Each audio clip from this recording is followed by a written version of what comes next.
that leads on kind of nicely to what you're doing now, because you're obviously a coach and founder of the CMB Running Academy, which is like a pretty big squad. I think it's 40 athletes. Is that correct? Yeah, Yeah. that's so much. And yeah, talk about how that started, when it started, because I assume you didn't do it before NCAAs. So those few months where we left campus and was trying to find a flight home, I was just going to do like online coaching, just like because for those few months to keep busy, because there wasn't really anything to do, and obviously didn't have a job because like you weren't allowed to work when you're in the NCAA or have any kind of income. So I was like, well, I want to try start making some money, but also just do something that I like because there's just nothing to do. And I think there were a couple of interests like online, but then like I really wanted to actually coach like one-on-one because obviously I couldn't in the NCAA.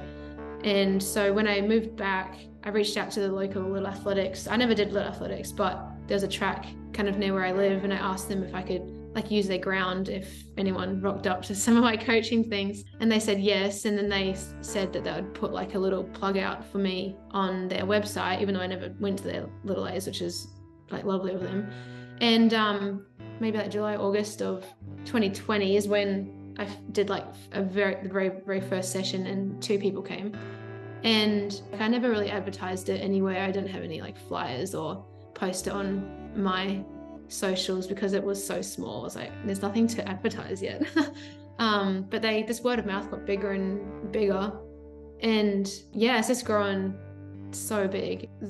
What I was like wanting when I first started coaching, like I wanted to coach like the elite level high school teenagers, the ones that want to go, states, regionals, nationals, all that. But I thought it would take like 5 years to get to that. So I was just, anyone who wanted to come run, like I'd be happy to coach them.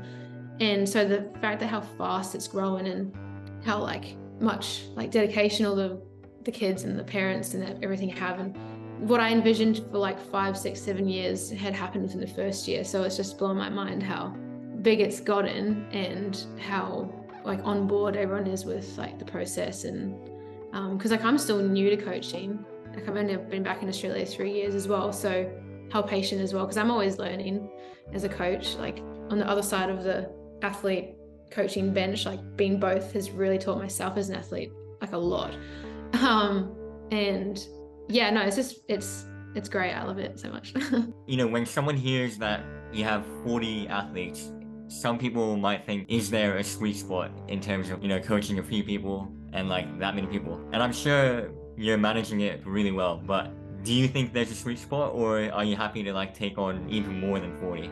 Well, even though there's 40 in the whole squad, because I coach every afternoon and Sunday morning, so Saturday's the only day I don't coach. But like each day, they don't have set days, but just on like locations and where people live, each day there's probably 10 to 15 at each session, because like usually like Monday and Wednesdays are the same group, and then Tuesday, Thursdays are like the other group. So it's kind of like split like into half or thirds or quarters, I'm not sure. But so yeah, at the most at training there's probably only, well not only, but there's probably about 15, so it's a bit more manageable, because 40 would be hectic all at once. But I can often run 2 sessions at once though, because I do like to keep it individual, because there's some that do well off high mileage, low mileage, or where they're at different ages and how long they've been running. But so yeah, it's not, I do like to keep it more individual, and I'll group some people up if they're like, depending on where they're at in their running. But yeah, I mean, it's growing a lot recently as well, but I haven't hit the point where I'm like, I think I need to start